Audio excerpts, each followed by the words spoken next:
Hey everyone, I'm back to continue my discussion with my visionary state experiences and the experience I had meeting the star of the show, Billy Lee. So I wanted to share a little bit of music that comes to mind sometimes if I'm thinking of Bill. He's talking about Rick Ashley, but we're leading up to the chorus here. I'd like to change the lyrics just a little bit on this. I'm not going to do the entire satire, just the chorus.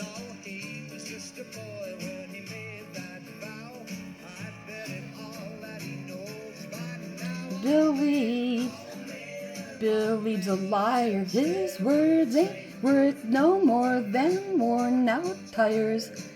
Hey girls, girls, bring rusty pliers to pull his tooth. Billy's a liar, and that's the truth. Okay, you guys. I just wanted to rip on Bill Leave a little bit because, anyways, let me set this up so I can relax and talk about today's topic is shedding light on the truth. And well, the truth is, I think Bill Leib is a liar. And that's something I talked about on my last video. And this is something I want to go on about a little bit more. But it's not just him. Like, I've been saying, it seems like I've been going into the visionary state experience. And there's something about it that's meant to be illuminated. And so he was put before me quite a bit, which made him interesting to me. But so it might illuminate some things about our personal lives that maybe we wouldn't want to have to share, but at the same time it illuminates a lot of other things around us. So maybe that's where it is worth sharing to anybody other than keeping it private, because I do feel very conscientious about talking about Bill Leave and calling him a liar and all that good stuff, but and all that bad stuff. It's kind of rude. But it's not like anybody's ever been not rude to me. Ha! So it's not payback time. I'm here to illuminate by shedding light on the truth. And, the way I feel about it is I'm dealing with somebody who has a very difficult time being honest. And, it's not nice to just say, you know what, Bill Leib's a liar, without taking into consideration that he may have a lot of problems that make it very difficult for him to communicate, as in, he could very easily have a personality disorder that makes it difficult for him to get along with people. For example, I don't know if you've ever listened to Frontline Assembly, but this man he's a very fierce and ferocious, somebody with a lot of anger and fury. And so, a lot of people think artists like this are just putting on an act, like, oh, well, that's just a stage personality. There could be a lot of, for a lot of these artists, it's a great way to relieve your stress, kind of let it all out. And just the same, the people who listen to music like this, people tend to try to say, oh, industrial music is all negativity. Well, the people who need it, for them, it's therapy. It's good for you, if you're the one who needs it. So it's not for everyone, right? So that's where, like, these videos aren't for everyone. I feel like if it's your karma to watch this video, so be it, but I'm not trying to reach the world. I just feel like it's kind of my last resort as a way to communicate some of my issues and things that I want to share. And so in shedding light on the truth, there's some things we don't want to shed light on, but there are also some things that we do want to shed light on that are good things. So I want to make sure you're aware that I'm not just going to talk about negative things this whole time, but I am going to talk about negative things while also we're going to talk about some good things. So don't think I'm just here to rip on Bill or talk about depressing stuff without having, again, maybe some answers or solutions of my own. Okay, now, think about industrial music. So if you look at my life story, because I keep saying, well, if I'm not meant to make the connection with Bill Leave, it's just part of my industrial music experience, like if this was Alice in Wonderland, he'd be my white rabbit, and I was never meant to catch him, but I was only meant to take the journey, see, and going into the music scene and seeing what it's like, and that type of thing. So so it illuminates what I'm looking for. I was looking for the industrial music scene, and what I had to find out is what state and condition it was at. And so at the time I felt like it was much too late, and now it's become something else that it wasn't originally meant to be. And at the same time, I was, definitely heartbroken to not be able to make the connection with Bill Lieb. So that's where I'm being kind of criticized that, oh, Jody, you just don't seem to take rejection very well, which is true to a point, but it's like kind of the tip of the iceberg. Being rejected by Bill Lieb does hurt very much. And it's like if you've ever seen the movie Powder, it's about a person who was born that's very different, but they're highly gifted, right? But they're being rejected by he was being rejected by his father, and it just made him cry out loud. And he did a lot of miracles, and people were really impressed. But even then, he got pushed around quite a bit, and so he eventually just wanted to return to nature. So he was always afraid of lightning because if he goes outside, it'll hit him, and he knows it. I think maybe his mom was hit by lightning, so it kind of turned him into this freak that like if he goes outside, the lightning will hit him. And it's funny because when I was growing up, I used to be afraid of the lightning too. I just thought if I go outside, that lightning's gonna get me. And then if you go back to one of my older stories about the hang on, part of the reason I was scared of it is because it was the same color as lightning, and I was like, oh fuck, the lightning's here to get me, like. So maybe I have a similar issue because, like, I can't stand being rejected. That at the same time, people are like, oh, Jody, you're so gifted, and oh, Jody, you make me so happy. And so it's like, so when I talk about my personal life story, I do feel like a rejection because of my upbringing and that, maybe I was born by accident. Maybe my dad never really wanted to marry my mom. And so that creates a whole unfortunate experience. I mean, we had a good life in a lot of ways, but there's always been that element of rejection, feeling like, my dad wasn't really happy that he had to marry my mom because he accidentally reproduced with her, so, and that's kind of a common problem, like where people want to have sex, but they're not planning on children, and that can be very hard if you're not expecting and you're not wanting a child, but so that could be a personal issue.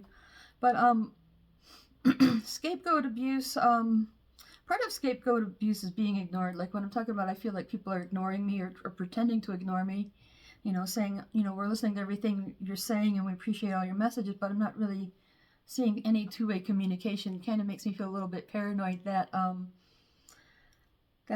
it's just like, go ahead, keep making yourself look stupid. I'll just stand back and let you go face first into the ground here. So scapegoat abuse is something that I've kind of come to learn more about recently. Like you might say, well, you need to go to a proper therapist before you start self-diagnosing and trying to use all the psychology on the internet. Well, I'm not really interested in that. And again, I've come here for Rosie's counseling. I've actually gone to a Native American medicine man for counseling, and I'm strongly considering going to a psychedelic shaman for counseling next. So that's what I was thinking. Once I pack up and get all my stuff in storage, maybe I'll save my money and go travel around a little bit and see if I can find a psychedelic shaman, because I'd really like to clear my head of Bill Lieb. If he doesn't want me in his life, I definitely need to clear my head. But what we're looking at is if he does want me in my life, that does matter to me, and that's where you got to look at the way the visions kind of drew me in. Maybe think, don't give up on Bill, whatever you do. So looking at the scapegoat abuse, it's oftentimes inflicted on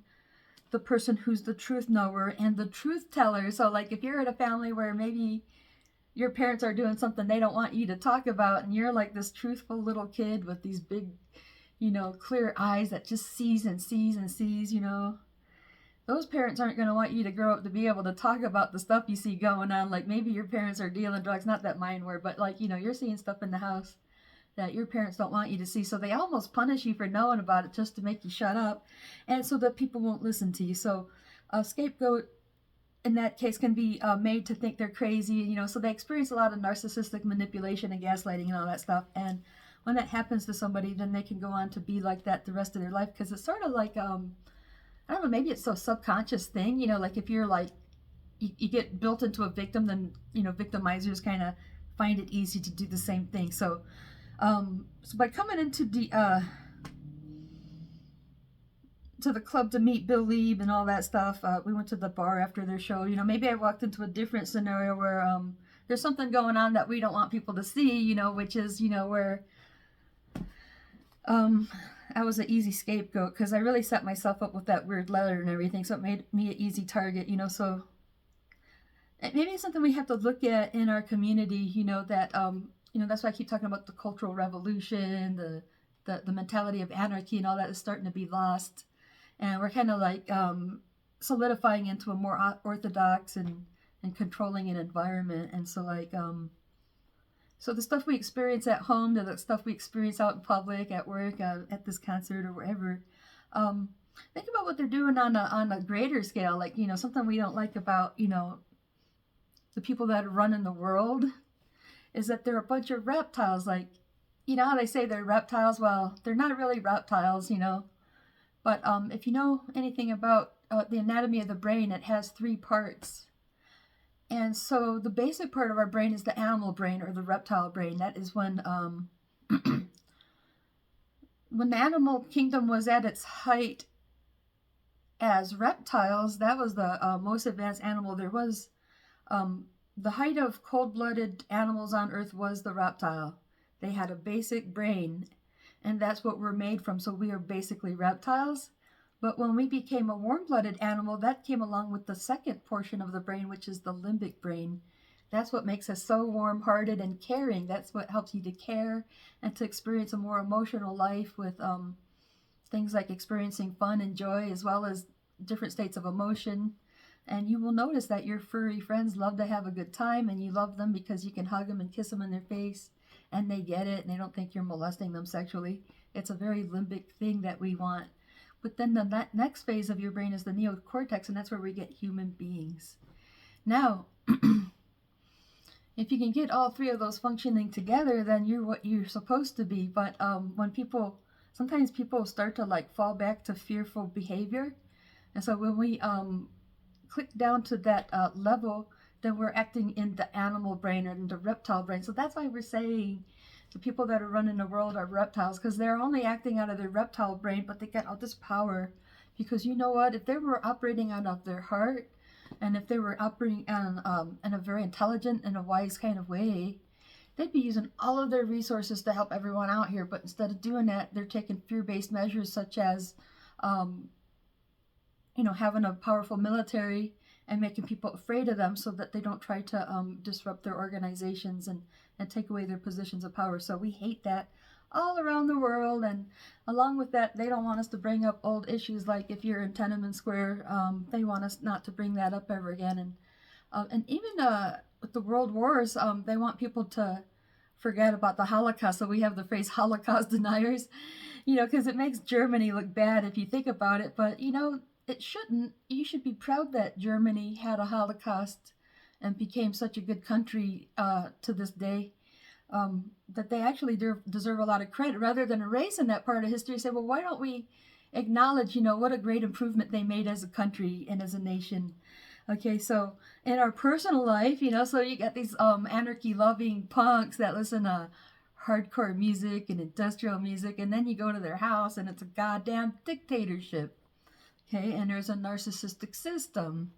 Or then you go to a frontline assembly show and you get ensnared in this narcissistic system where there's something going on that I wasn't aware of. Like, it took me years to figure this out. And this is also a trait of narcissistic manipulation, is it could take a long time to understand what happened to you because it's super confusing, and they really confused me the way they did it. So without repeating the whole story, I went to these people and they confused me.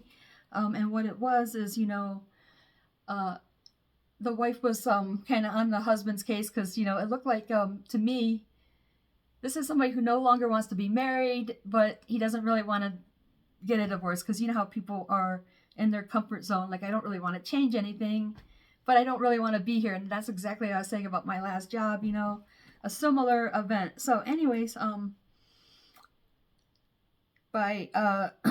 there's a few things that happen here that kind of set me up in an unfair way. So to me, this is kind of unfair. Well, actually, I'm not kind of, but and this is something I should have let go a long time ago. It's just to put it in perspective. I don't mean to dwell on it, but it's just, here's what they did. And this is the narcissistic stuff where, okay, so the lady comes up and she's sweet to my face, but then she runs a smear campaign against me. And then I have to watch somebody standing in front of me going, whatever you do, don't let that psycho bitch take you home. So one, I got labeled psychotic.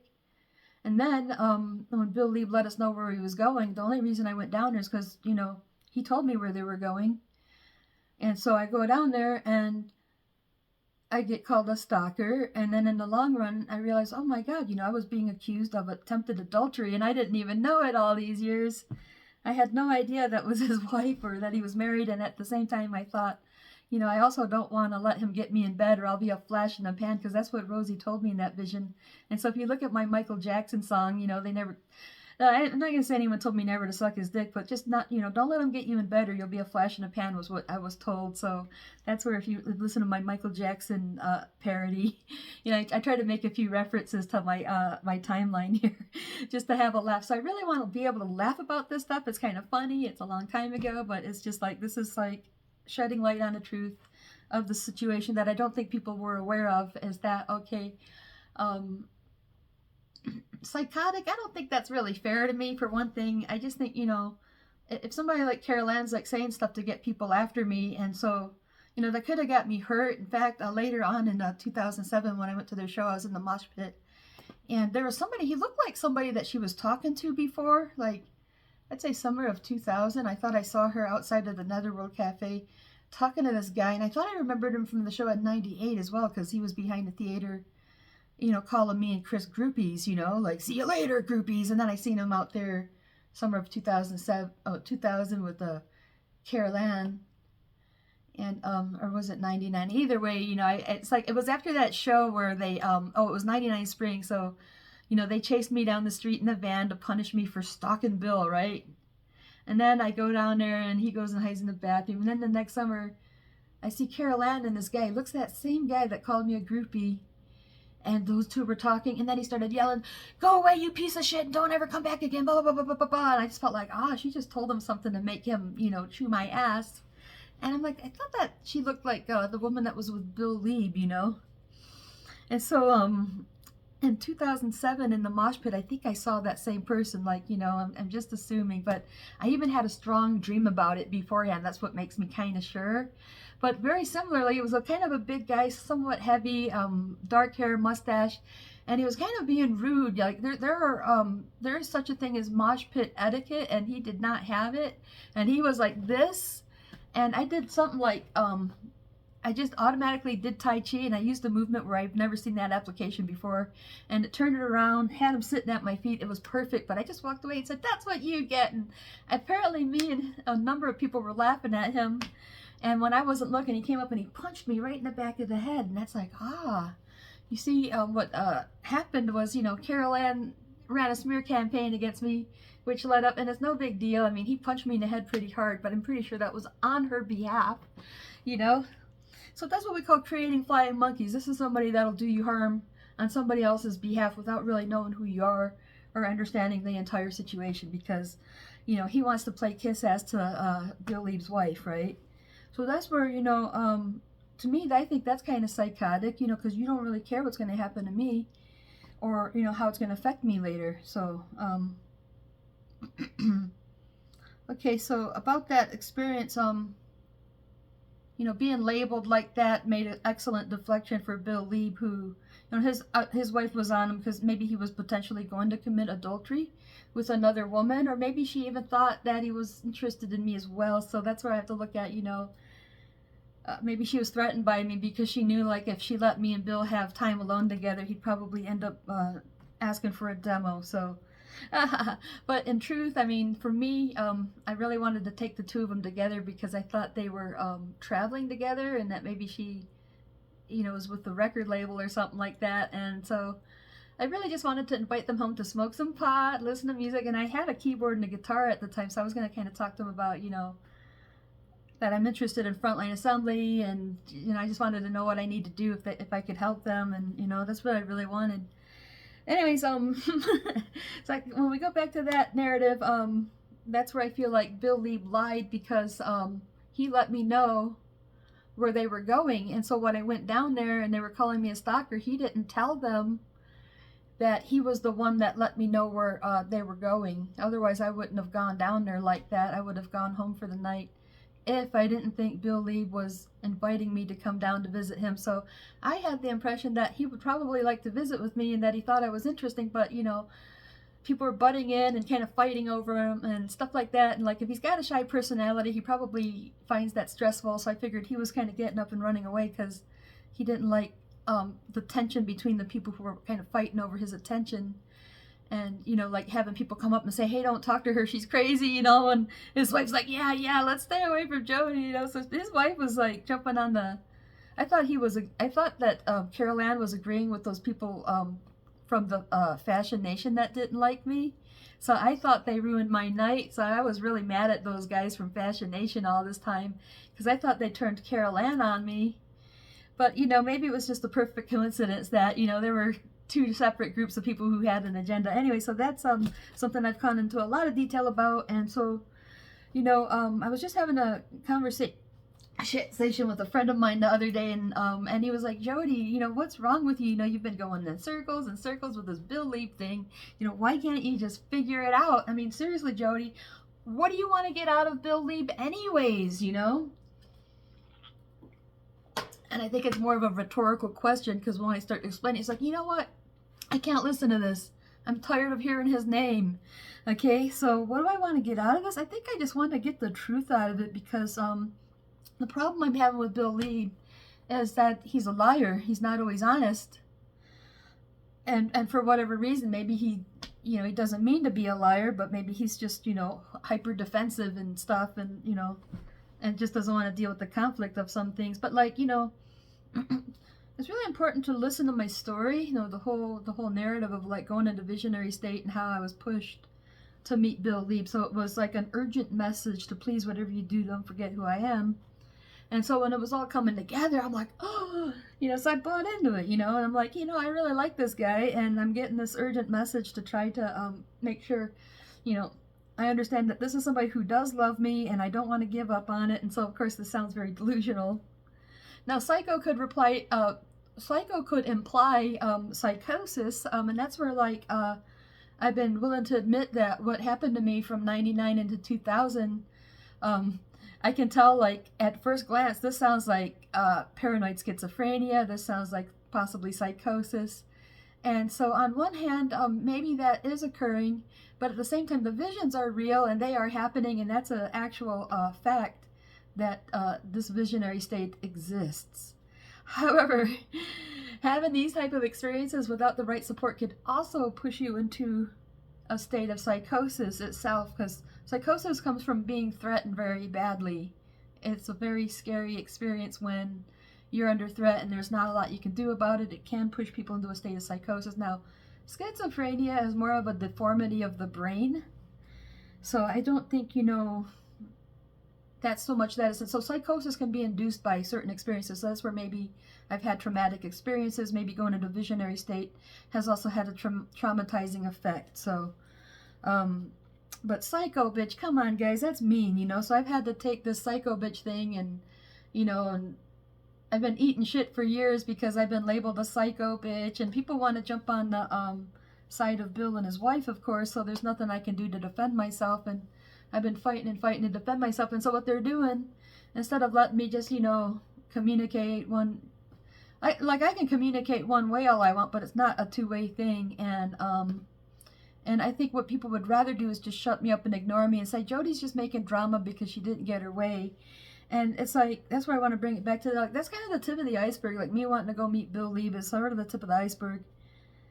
But I think what really kills me so much is the music scene. I just was really heartbroken that we have such a bad music scene. You know, I just felt like I was too late for industrial music and everything, so it has really killed the motivation in me to, you know, create a studio and make music. So I've been kind of procrastinating longer and longer, because, like, I'm trying to figure out what I should do. And it's like, well, I've been listening to a lot of trance music since, I feel like this experience has kind of caused me to have a falling out. So I kind of quit listening to Frontline Assembly a lot, and I was catching on to, like, trance, like, right into 2000. So I spent a lot of time on trance and trying to find the best stuff. I'm thinking, you know, I kind of want to take it and mix it together with industrial music. And I love what Reese Fulber is doing, because it's very similar. At any rate, with Bill Lee being a liar, I think what I want to get out of him is the truth, because when we look back at my visions, I go into the time when I was visiting with Jason, and he told me all this stuff about Bill Lee, and I just didn't want to believe it, because it was stuff like he could be bisexual, he's interested in people between the age of 18 and 20, he's a sugar daddy, let me see, he's going bald, and I didn't want to believe any of those, especially the coke sniffing part, which I have never personally confirmed, but I've just heard it from people that might not be telling the truth either. Anyways, point being is I was able to confirm some of these things, like or at least the possibility, you know, like when we talk about Amelia and Jeremy, they were between the age of 18 and 20 when he got involved with them.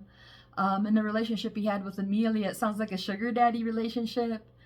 Going bald, you can tell Bill Lee's got a receding hairline, you know, and he tries to comb his hair over it. What was some of the other stuff? Playing tennis. I was surprised to find out that Bill Lee does in fact play tennis. So just lots of really weird stuff in there. And then when we go through some of the other stuff, like I've seen the future. I've relived the future after I traveled to it, and you know, I've seen so many amazing things.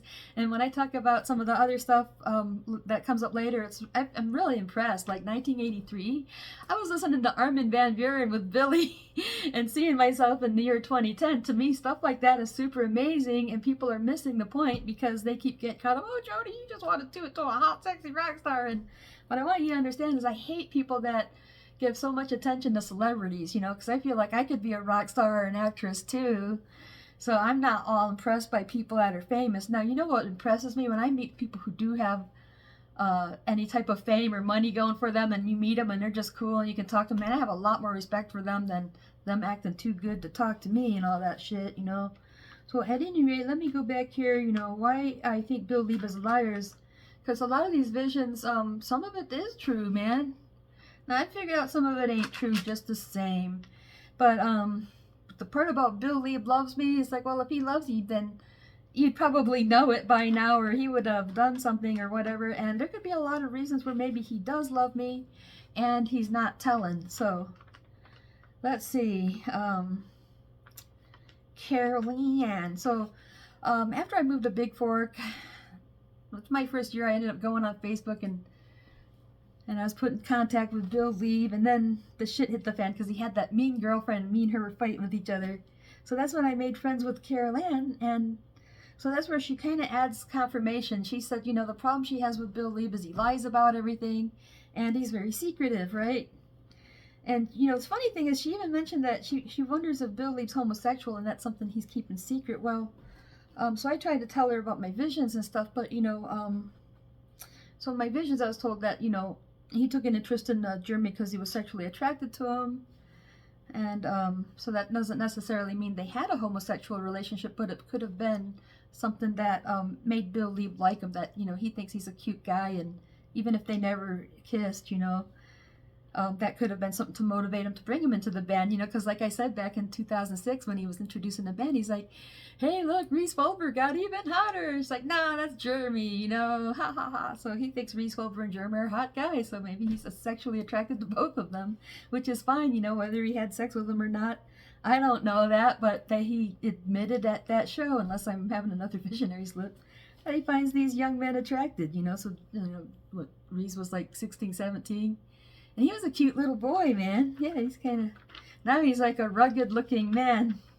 Now, all right, now, I have to tell you guys, you know, when I went to see Frontline Assembly in 2007, you know, at the end of the night, Chris Peterson, Jeremy Inco, and Adrian White, we all met up and said goodbye, you know, so like, while we were talking, they kind of kept making jokes about Jeremy's privates, you know, like earlier on, Adrian said something like, Jeremy's got an organ you can play, and then when we were at the church, you know, Bill Lieb says, hey, why don't you go over and dance with Jeremy, you know, because he was trying to dance with that chick, and that's when he said something over his shoulder, like, hey, I finally got that divorce, you know, and I'm thinking, that's weird, you know, he looked me right in the eye and said that, you know, and then that lady started freaking out, right, and she's doing everything she could to get us to quit talking.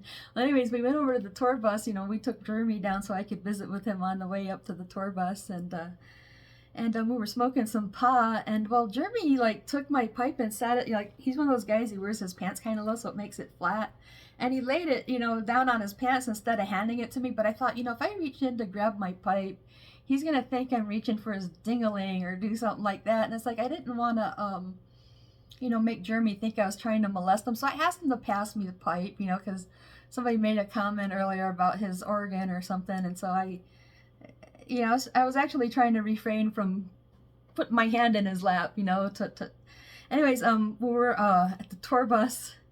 I was telling Chris Peterson that I think we went and had a little party where we're not supposed to tell anyone, and so we have to make sure that we have a little secret. And he goes, well, Jeremy's got a little secret in his pants. And so, I love that he said that. You know, I feel like those guys were kind of teasing me a little bit because they remembered how on Mind Phaser I kept making comments about sex and stuff. So I thought maybe they were kind of hinting at that, like, we remember you from Mind Phaser because you keep talking about sex, you know.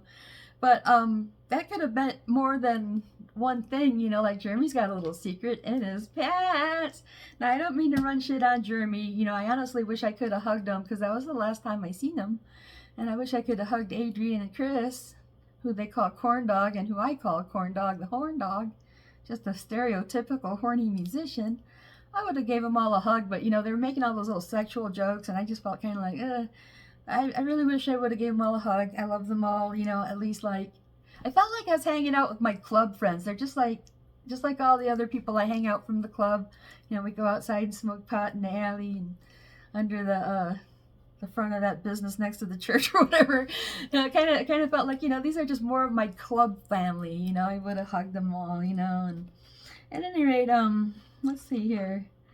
Now, with Bill leaving his little secrets and everything, it kind of takes me back to that boyfriend Juan. So, like, you know, I had that boyfriend where I had a really good visionary slip with Bill Leib, which is, man, it was such a perfect synchronicity and all that stuff because, you know, when Juan first invited me to be his girlfriend, he wanted to keep it secret.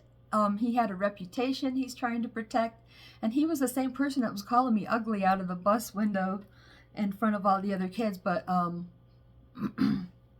I could be his girlfriend as long as I keep it a secret. So that's where I'm seeing that correlation that Bill has the same policy with his girlfriends and his wife, which is why they couldn't just tell me in '98, oh, this is my wife Carol Ann, we got your letter, let's talk, you know. It would have like ended everything there instead of making everything really vague and mysterious. I really wish we would have just had a conversation and, you know, we could have either stayed friends or parted ways. Instead, it was kind of vague, and I felt like this is somebody who wants to talk to me, but people kind of keep dragging him away from me, so it kind of kept making me want to try again. Maybe I should just pick a better time. So anyways, getting back in touch with Bill Leib in 2010, and his girlfriend did is she set me up so I would get his phone number. So I was kind of baited into that, kind of like, I felt like I was baited into that going down to the hotel room party where I expected to see a lot of people. That's why I was bringing so much pot. I thought we were going to be hanging out with the band and some of the other people they picked up from the show. Not trying to get Bill Leib alone in his hotel room, but I thought I was invited to that hotel room, and Bill didn't tell the truth when they called me a stalker, that he was the one that let me know. Well, this girlfriend gave me his phone number and tried to act like it was an accident and I wasn't meant to get it. And she said, you know, if somebody left the door to a bank vault open, would you go in and steal the money? Oh my God, is that how she sees it? It's like,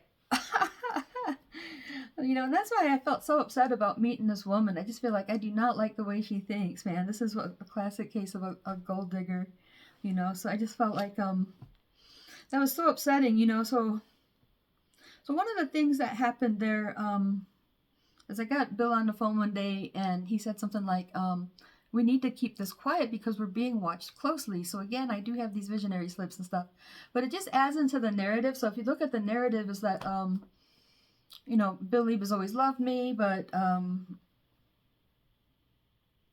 so like, I remember like my dad's story was telling me about us and like how this guy's always loved me, but he's kind of waiting to kind of take care of some things. And, he's trying not to let anyone see us communicating because he's being watched very closely and stuff like that. So that's where it kind of ties into my psycho narrative, is that the reason he's not admitting his feelings is he needs to keep this to himself for a lot of reasons, you know.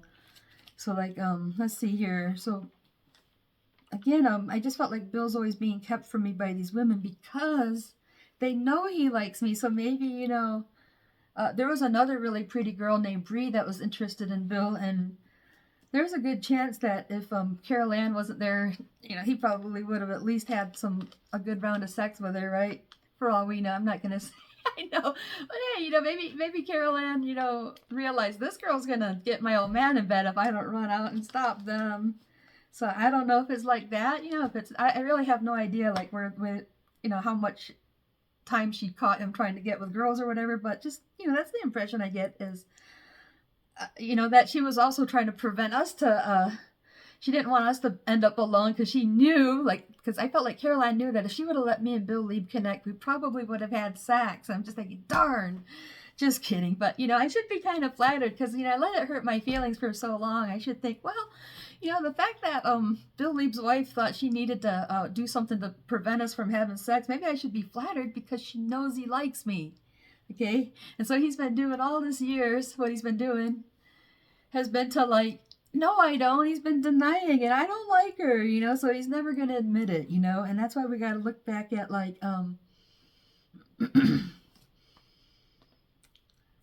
my old boyfriend, Nick, for example, right? So we didn't have a very long relationship, but we had a long enough relationship that we had a good round of sex, and after that, his friends caught me giving him a peck on the cheek, and I'm pretty sure they laughed at him later because they all thought I was, sort of a bad choice of a woman, and so I'm an undesirable woman. And they were laughing at him, and he said I wouldn't touch her with a 10-foot pole. So I went to look for him, and I was gonna let him be a dad if he wanted, but when I found out what he said about me, the first thing we did was make arrangements for the abortion clinic. So, but point being is he denied being attracted to me after getting me pregnant by saying that he wouldn't touch me with a 10-foot pole. And then there's Amelia, so Amelia kind of lured me in by acting friendly, gives me the phone number, and then she starts threatening me, and she did everything she could to provoke me and piss me off. So this girl was fighting as hard as she could. So again, she's somebody that might sense that Bill Lieb likes me and had to do everything she could to break it up. And so maybe he was in defense, like, dude, she's ugly, she's fat, she's stupid, I don't like her, So he probably had to say that to defend himself. And I was told in my visions that Bill Lieb would talk shit about me to get other people to sort of leave me alone, to take attention off of me. So back in kindergarten, I had a kid tell me, he was saying Jody Carody. He was calling me Jody Carody. And I really got mad and yelled at him, and he told me he learned it from Billy. He said, this little boy named Billy told me to call you that. Well, Billy told him that I'm Jody Carody, so other boys wouldn't like me. So it was kind of a funny parallel that I realized later. Anyway, so Bill's telling this mean girlfriend that I'm fat, ugly, and stupid.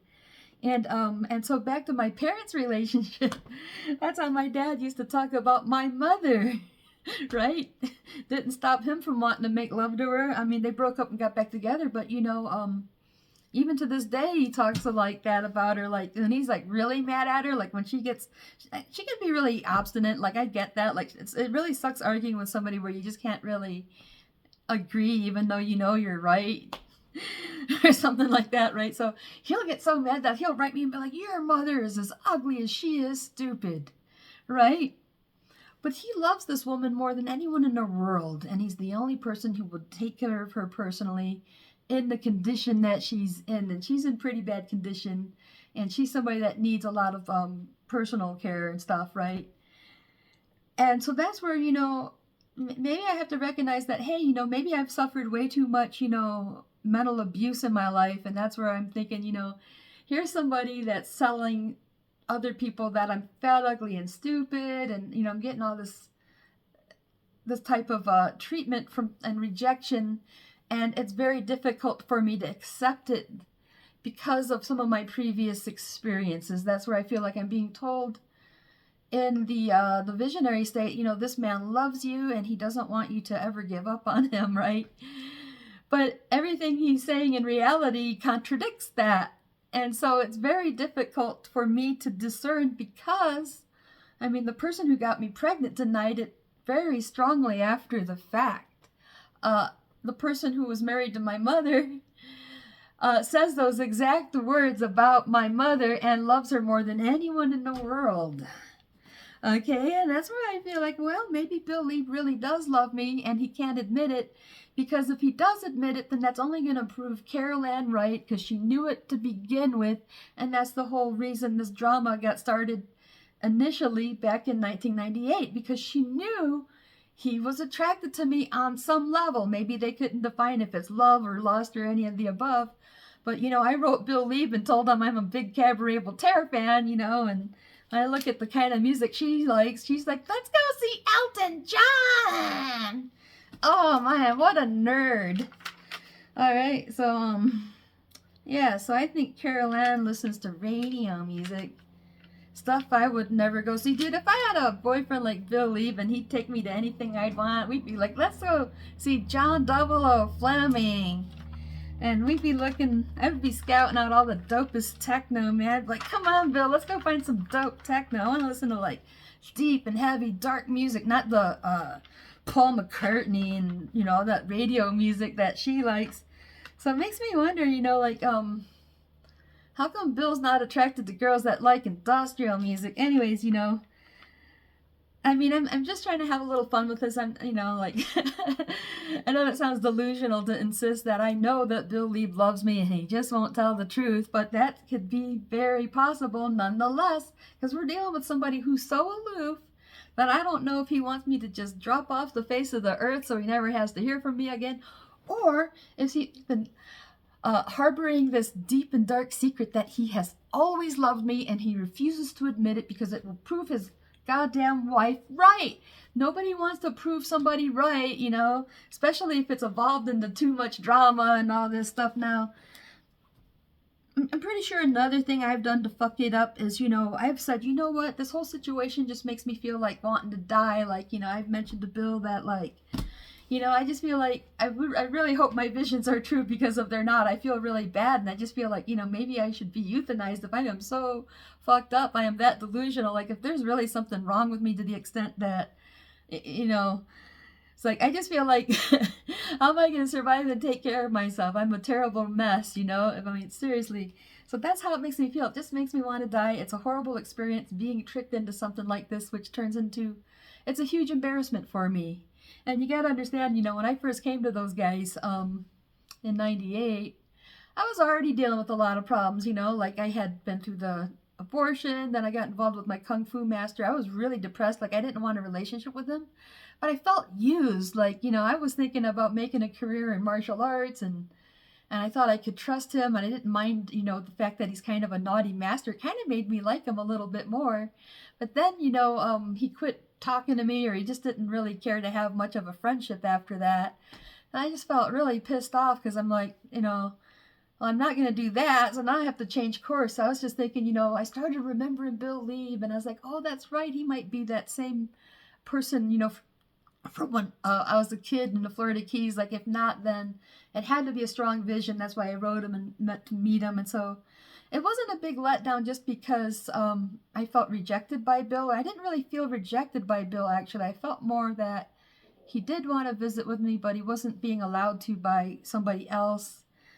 And maybe in the long run, it did turn into the feeling of rejection. I kind of got built up to be rejected. So I really don't like that, and it does make me feel lonely, because I do feel like after everything that's happened, it's kind of been imprinted upon me. He's always been my ideal boyfriend or something like that, I always thought Billy was supposed to be my boyfriend. I kind of started thinking I'd never see him again, but when I started making the reconnect with Bill Lieb, I do feel like, there's got to be some truth that this guy could, I could say he could easily qualify as somebody I would want to have a relationship with for a lot of reasons. And so that's why it's so tempting. And that's where a Christian person's going to say it's satanic, because Satan likes to do things to tempt us. And so he'll tempt us in such a way that it'll make us, go into darker places. And when you see Bill Lieb going around doing this all the time, well, maybe he shouldn't be working with Satan so much, because, just kidding. So I really think this, I don't really take all this stuff seriously. I joke about Bill Lee being satanic or whatever, because, he was brought up a Christian, and he goes around like this, and people tell me that what's happening to me is satanic, Jody. You are being attacked by the devil. And I'm thinking, well, what if, so it's easy to think the reason I'm being sent to Bill Lee is it's attacked by the devil. What if I'm supposed to meet Bill Lee, but we're being attacked by the devil in a way that's making it so we cannot connect?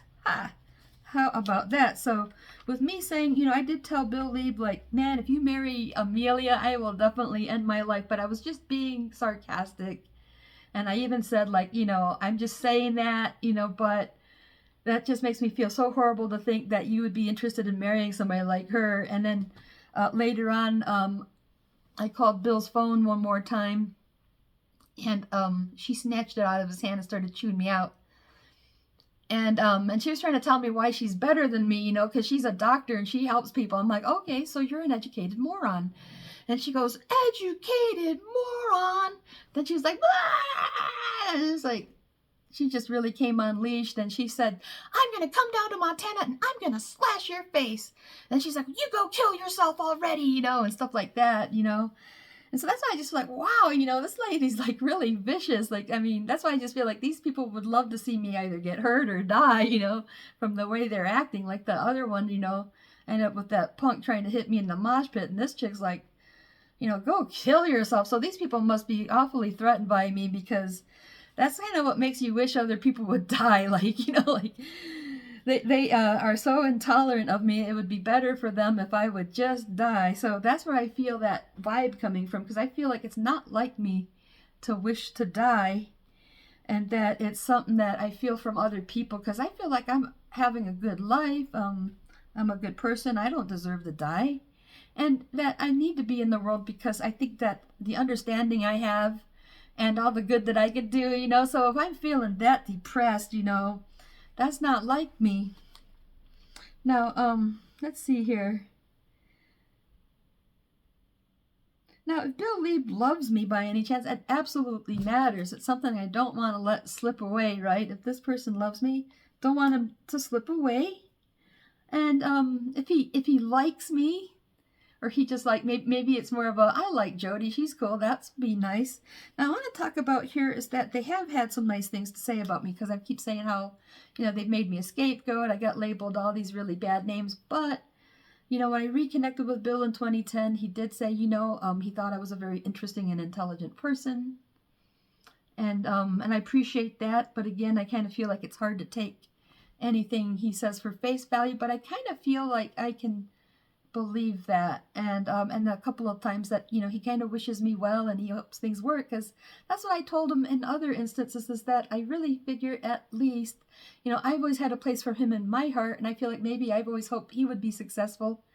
Maybe that's the least he could do for me, just have a place in your heart for me, and you can wish that I'm successful too. So if he could do that, and I think maybe he has expressed that he really hopes I'm well, and he hopes that I whatever I'm doing is going to work. So then if he means that and I can take that for face value, then I appreciate that. And then there's his wife, so when we were in touch back in the day in like 2010 or 11, I think one of the most biggest, I would say the biggest compliment I've ever received, and I really have to count this one, that appreciate this one, because she said, one thing that we had in common is Amelia was our enemy. And she said, she would rather if Bill Lee was involved with me instead of her. I'm really flattered, that she would much rather have him be in a relationship with me. And she also told me she thinks I'm a good artist, and that my cartoons look like the people I'm trying to draw. And so I do appreciate that, But later on, I was really upset, because I got into one of those conversations where, so I quit calling. I tried to leave Bill alone for like 8 years, and I started getting like these really heavy flashbacks. So that's why I contacted him again. And I wrote him a long, mushy love letter.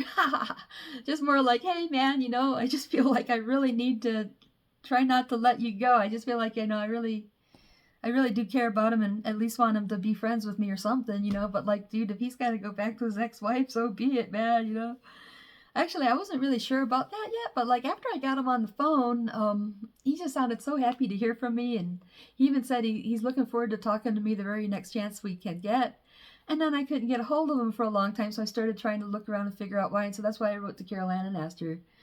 And then, and she's like, well, we're on good terms now. And so I thought, there was this other girl that looked like she's trying to be his girlfriend. So I talked to her about it a little bit. And then, but then I came back and I said something to Carol Ann about it, and something I'll get into later. But it just ended up with her. I just felt like, she ended up chewing me out and saying, the problem with me is that,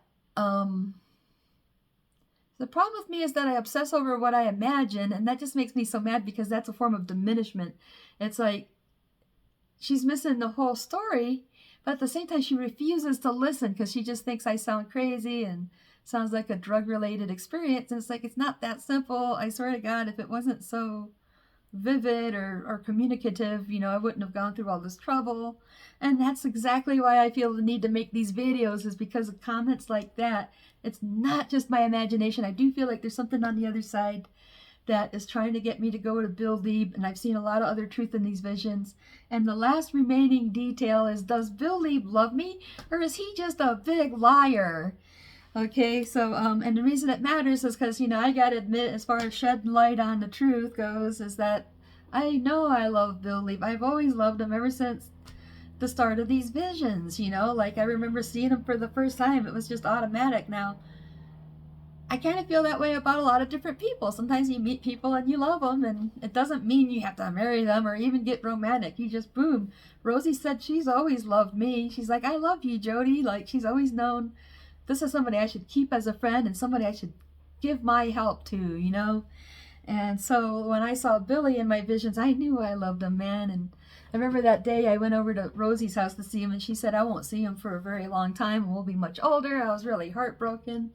And then when we moved over to D Avenue and I would walk by that house where Billy used to live, I'd feel heartbroken because I missed him. And then when I came in contact with him in real life, the very first time I saw him in 1996, I felt a shot right through with a bolt of blue, man. When our eyes connected, boom, I saw looked like a little piece of electronic execution came out of him or something. And I felt it, So I know I love him. I don't know if it means I should marry him or all that, but but at the same time, I just feel like this is somebody that somehow they're like imprinted upon me, and it's somebody that I tend to think about. And there's, so I have more stuff to talk about. So if you look at what's happened from 1982 to 2000, it seems like a lot of stuff kind of led me on to go meet him. And then I kind of took a break, but then it kind of started again. And then I kind of take a break, and then it kind of starts again. And I want to get across is that I'm not stupid, but there's something to it, man, and it works really well. It's very convincing, and I gotta admit, it would make me so happy to some extent, like if I could, let's say it came true, like if otherwise, the thing that bothers me is I think I just might end up alone for the rest of my life in the way of having a romantic partner or anything like that, because this has just, it's just kind of plugged me up. And that's where I was thinking, well, maybe I just need to get it out of my system. And so that's where I decided, if I'm not meant to connect with Bill Lieb, it probably was meant to illuminate a lot of other things about not only my personal life, but the music scene I'm in as well. And maybe it's meant to illuminate some of the things in his life that he's trying to look the other way from. And so at best, it has been a huge lesson in discernment, trying to figure out what's true and not true, because there's a big part of me that would love to believe that Bill Lieb, in fact, does love me, and that he's just lying about it. Well, you guys have a great day. I love you very much. If you're watching and you appreciate my messages, and you enjoy getting to know me, and you're learning to understand me, you guys all have a good day, and I will talk to you soon.